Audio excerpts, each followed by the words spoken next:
What's the deal, y'all? This your man King Eric, the media assassin, coming at y'all with another video. So I want to talk to y'all about my 5 deadly MCs right here. This is my starting 5 of deadly rappers. Number 1, I got Eminem. Reason why? Look at the resume. Look what he did to Benzino when it came to nailing the coffin and sauce. Destroyed him. Exposed the source's credibility, which destroyed itself and turned him to a laughing stock. Machine Gun Kelly had that man switching musical genres to where he ain't even touch a mic no more. He ain't even rapping no more. Cannabis, when he put out Square Dance and Can I Bitch, man ain't been relevant since. Then on top of that, the way Eminem does it, man, is number 1, he's experienced from the battle circuit. And the way he systematically breaks down rappers, it just gets to a point where a lot of them is like, man, look, I ain't messing with this white boy here. It seems like everything is off limits. Same with even with the Nick Cannon Warning joint, and the same joint even with that Ja Rule and Suge joint, which was luckily left in the vault. That would have caused World War III in the streets. But being that Eminem is a student of the culture, he's a product of the battle rap culture, he understands what it takes to get into that ring, and that's the type of rapper I like to have. Number 2, I would have to add Kendrick Lamar, because Kendrick Lamar came in very competitive. He brought that competitive energy from the get-go. It didn't start with just this big 3 shit. He came in off the gate with the smoke. Listen to the Monster Freestyle for 2011. He was calling everybody out by name. Then he had Rigor Mortis. And then, most importantly, Control. Now, let me tell you what makes him a deadly rapper to me is when you train by Dr. Dre and Eminem, you a disciple of them, you learn all the elements of what makes a great artist. We talk about performance, we talk about song structure, we talk about being visual to the point where you know how to guide your songs and where you want people to play. MC8 broke this down on Beehive ATL, where Kendrick, he was surprised by how serious he takes his craft.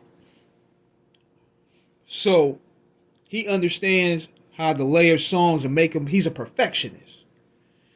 And it got bad to the point even the niggas that just dissing him, like we talking J. Cole, he dropping a diss record, then he deleting it, then he apologizing on stage. Then you got Drake out here suing. What scares them about Kendrick, this dude, he's the boogeyman of rap for a reason, man. These niggas be scared. They scared even utter, Drake is scared to even utter his name. Even had Lil Wayne bowing down. Even had Snoop not wanting no smoke. So that's number 2. Who else would I want? Who else would you want as number 3, King Eric? Well, I will also choose Nas. Nas is strategic, quiet, but deadly. Think about that. He rattled Jay-Z to where that nigga disbanded his day ones and got a whole new crew for Def Jam. Ether broke this man down to where he apologized to his own mama on there. I got a call from mom. When you get a call from mom, it's serious. He got Ether rattled that dude so bad, Jay don't even battle no more. Because Jay had a knack and reputation for battling people. He used to battle people on the streets. He used to hop out and just battle niggas. He battled with DMX. He hopped out the whip and battled Mace. He battled Busy Bone. He was ready to battle a lot of people. But since Ether, he'll dib and dabble here and there, but he ain't going full throttle no more. And don't bring up the money, nigga, because that's what it always been. Then he had Jim Jones and them on notice when he dropped that joint off the Hip Hop Is Dead album, that first track, when he said, put a barrel in the capo mouth, blow a scalpel out. You a kid, you don't live what you rap about. Then Cameron on the Zoned Out joint, when he hit it with the HIV House of Virginia line. When he alluded that Cam had AIDS. Now, see, Nas is vicious. Nas is vicious, man. That quiet shit does. He's a quiet guy, but he's a vicious but strategic and calculating guy. Then we talking about 50 Cent. Those 50 didn't go full throttle on Nas like that. He responded to Nas, but he didn't double down like that. I think when Nas put niggas on notice, the two songs that Nas put niggas on notice was the Eye for an Eye freestyle and the Stillmatic freestyle. Y'all go check them out. That let people know that Nas is on that type of time. Number 4, LL Cool J. LL Cool J was an alpha.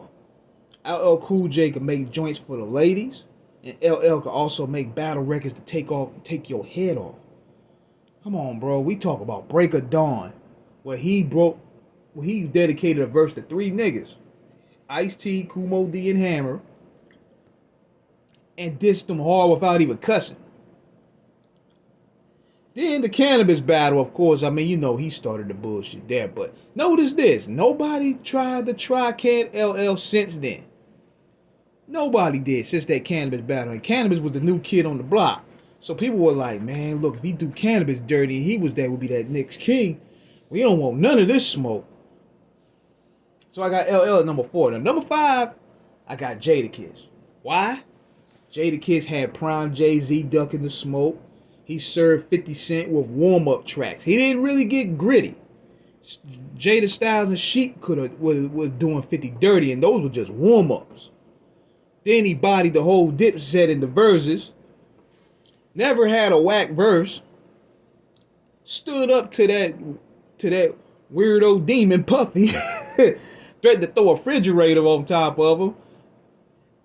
Stood up to Puffy during the time Puffy was untouchable on the radio and got their publishing back. So yeah, Jadakiss is on my top 5. My top 5 of deadliest, man. And stood toe to toe with Beanie Siegel and the whole State Prop. Never had a whack verse either.